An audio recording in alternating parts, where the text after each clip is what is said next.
Another question we have is 3A, and we are doing 2024.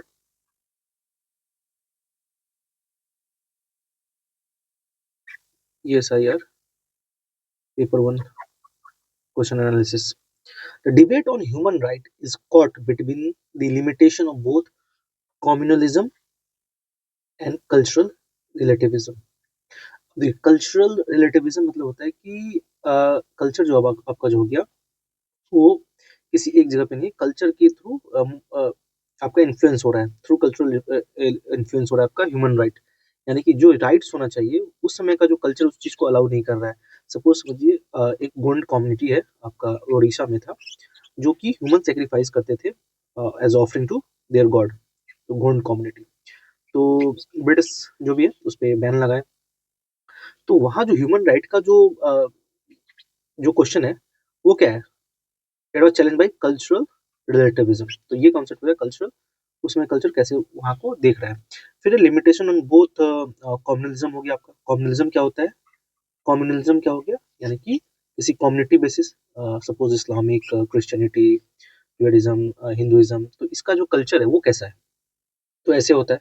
तो इस debate को समझिए सबसे पहले हम लोग। अब आते हैं क्वेश्चन पे। The origin of human rights can be traced back to Locke's theory of natural rights. तो ये लोग बात करेंगे कि यूनिवर्सल है, और ये लोग कहेंगे नहीं, कल्चरल रिलेटिविज्म है। It's not universal, this depends on the culture, community, religion और रीजन, रीजन बेसिस, रीजन पे ऊपर है।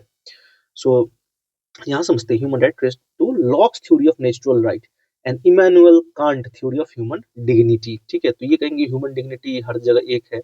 ठीक है, तो ह्यूमन राइट जो हो गया आपका डिग्निटी की, सब ह्यूमन का एक ही जैसा है। तो कितना क्या होता है कि ह्यूमंस को ही नहीं पता कि उनका राइट्स क्या है, वो क्या होता है कि अपने कल्चरली डिटरमाइंड होते हैं कि मेरे कल्चर में वो जाके अपना जान दे रहा है तो हम भी जान देंगे। ठीक है, तो वो कल्चर से इन्फ्लुएंस्ड है। ठीक है, तो which guarantee certain basic minimum rights to all individual just because they are humans. However universalism and cultural relativism, तो यहाँ पे क्या है, universalism cultural relativism present two competing perspective of human rights. तो while universalism argues that human rights are inherent and inalienable rights that apply to all the individuals regardless of their cultural or national background. So cultural relativism contends that human rights are cultural specific and vary across different society. So the idea of universalism of human right has been criticized as an attempt of cultural imperialism by the West. देखिए, the idea of universalism of human right has been, तो ये लोग criticise कर रहे हैं कि ये लोग हम लोगों को ग्रो नहीं करने दे रहे हैं, इम्पोज कर देंगे, जैसे कि इन्वायरमेंट बेसिक पे हो गया, जैसे ह्यूमन का कुछ ह्यूमन राइट है वो कोई डेवलपमेंट नहीं होने दे रहा है। तो ये लोग क्रिटिसाइज कर रहे हैं attempt to cultural imperialism by the West. It is question from an ethnocentric view point and challenge by the concept of Asian values. ये बोलेंगे हमारा वैल्यूज ये अलग है, आपका वैल्यूज है, हम क्यों अप्लाई करें अपने कंट्री में।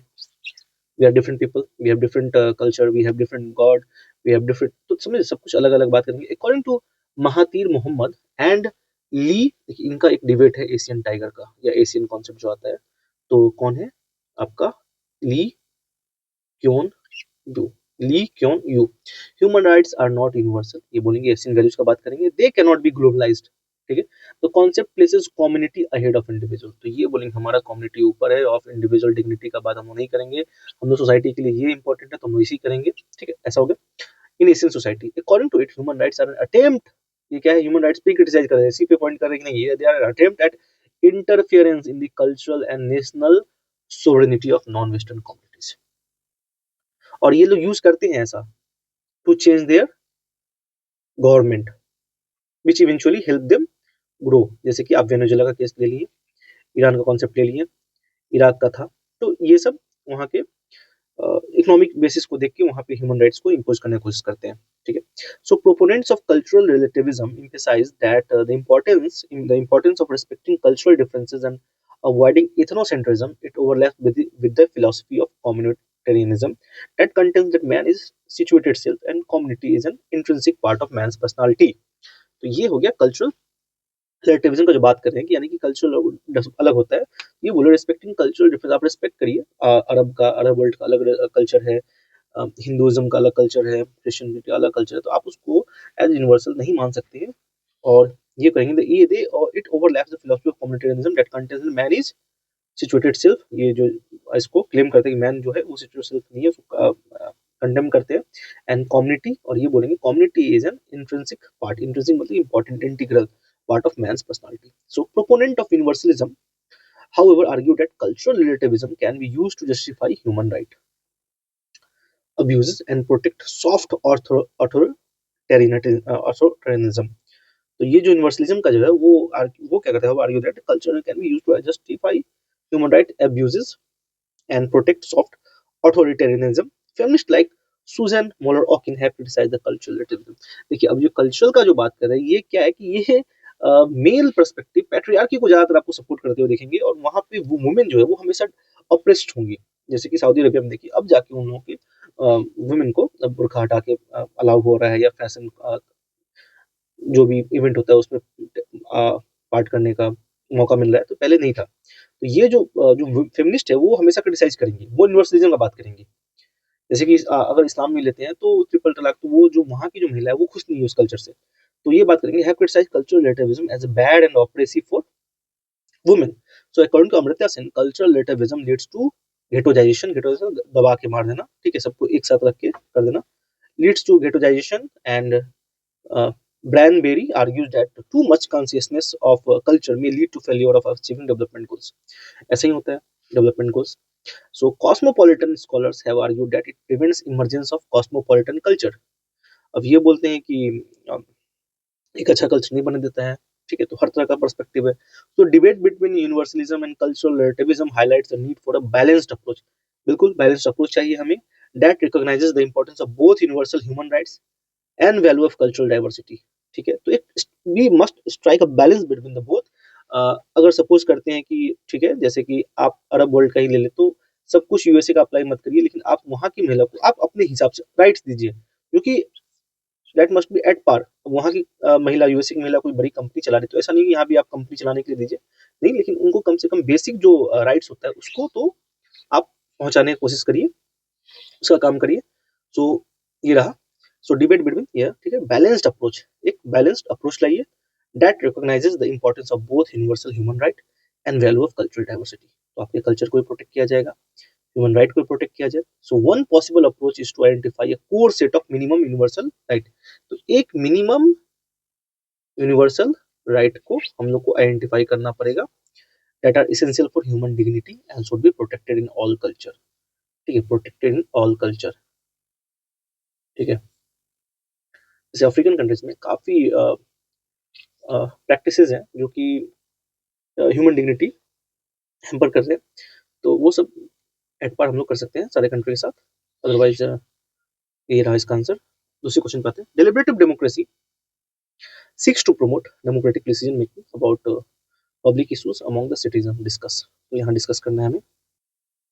तो यहाँ पे क्या, deliberative democracy seeks to promote democratic decision making। Democratic democracy मतलब क्या होता है, government, government by the people, ये होता है डिसीजन डेमोक्रेसी का भी।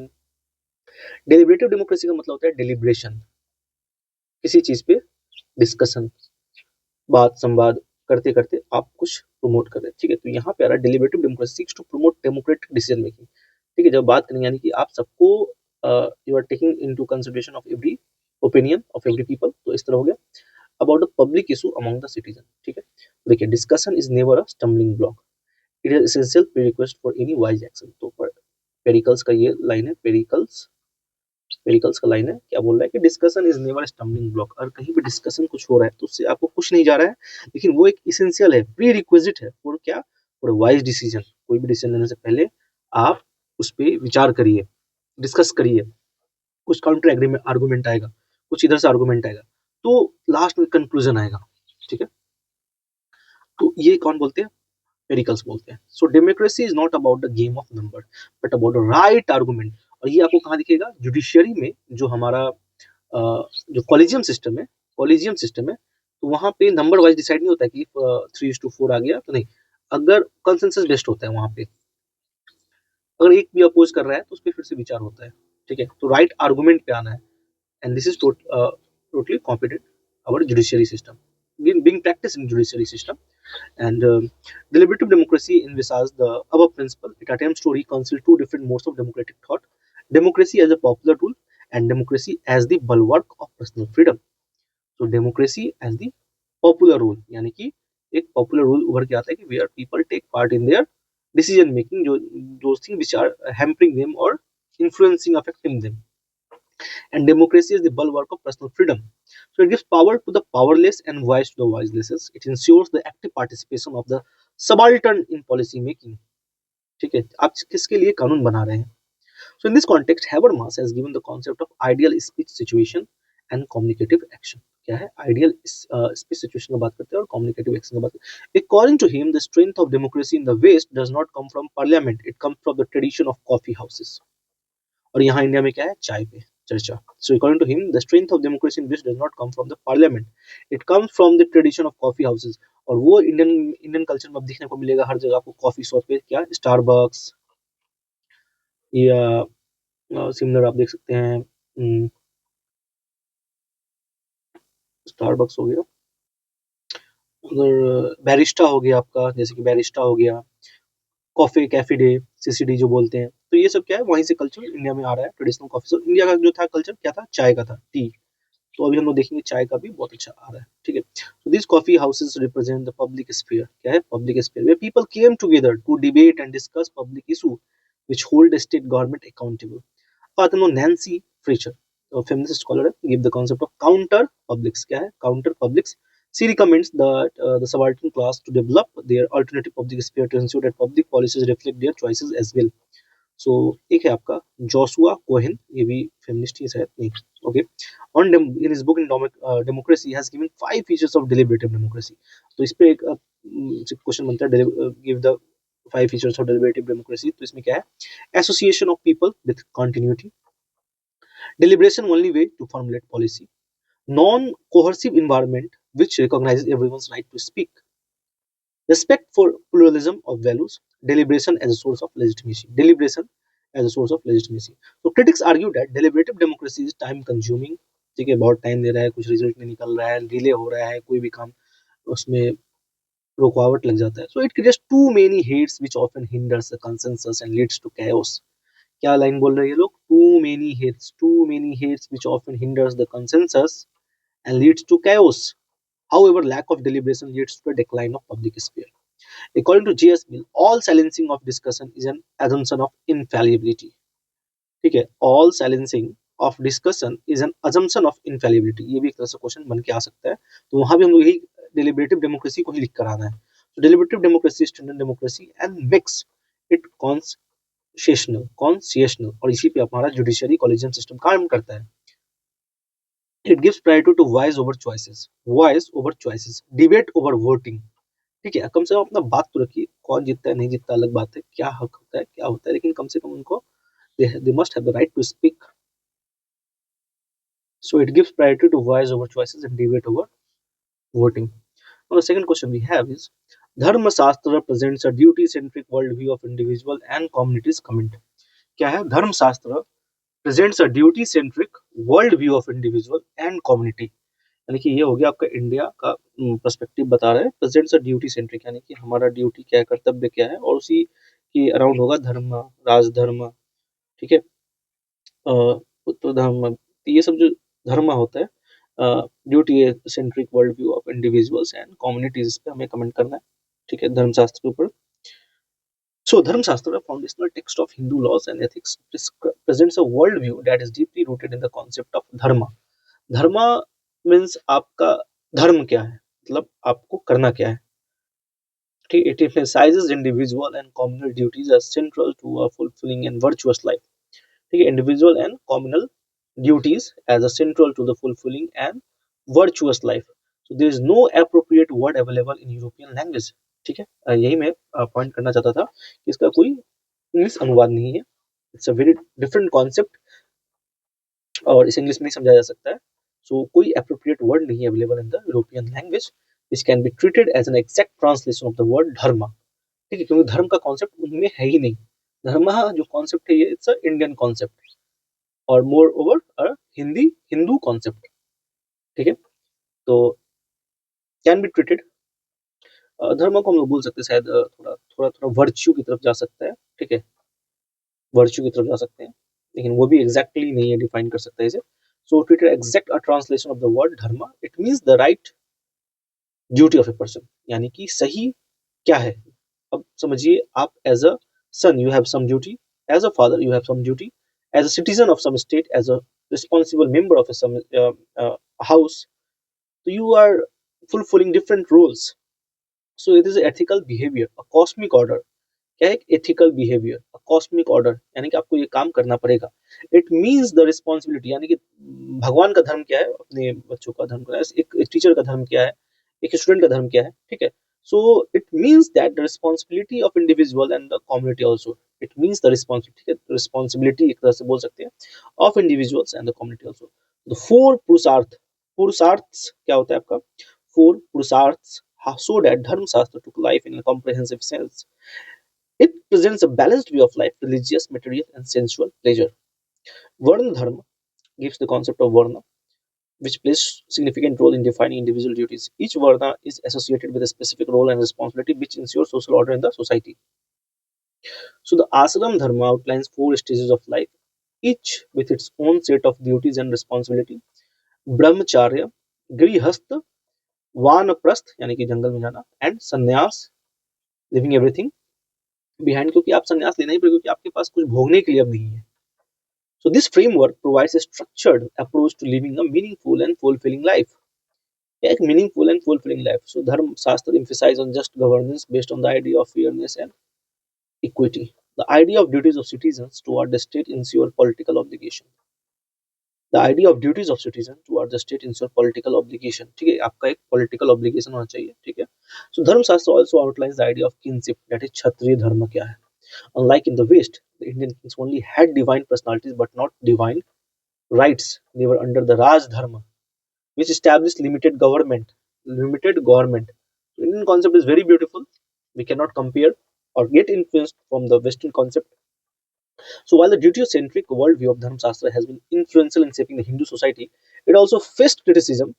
ठीक है, और यही राजधर्म के चलते ब्रिटिश हमारे ऊपर कब्जा करके बैठे, क्योंकि उनका कोई धर्म ही नहीं था। They had no ethics for anything, उन्हें बस पावर चाहिए था, किसी भी बाय वे हुक और crook any means. So while the duty-centric worldview of Dharma Shastra has been influenced shaping Hindu society, it also faced criticism. The Varna Dharma has been criticized to stifle individual freedom and creativity. Dharma Shastra has also been criticized for its patriarchal worldview and limited scope. It is also argued that Dharma Shastra can be interpreted in a dogmatic manner to justify religious discrimination.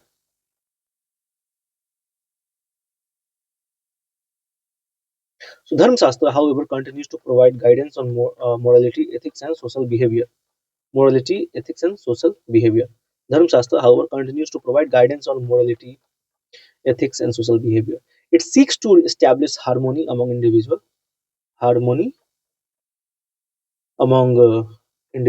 community, and higher cosmic order. ठीक है, तो यहाँ पे हमें कोई भी thinker आपको नहीं दिखने को मिलेगा, जल्दी कौन क्या बोल रहा है। इवन जैसे B R Ambedkar, they will come to criticize only this kind of theory, लेकिन वो धर्म धर्म के ऊपर कुछ नहीं लिखे, वो मनुस्मृति और सोशल ऑर्डर के ऊपर वो बोलते हैं। ठीक है, तो इंडियन टेक्स्ट बुक पे अगर किस स्टेज पे अगर इंडियन टेक्स्ट बुक इस तरह का चीज ऑफर कर रहा है, तो कहीं ना कहीं वो राइट्स को भी छीन रहा है। तो वो that was demand of that society. हो सकता है उस समय वहाँ जरूरी हो, तो ही मनुस्मृति में ऐसा लिखा हुआ हो, तो वी नेवर नो।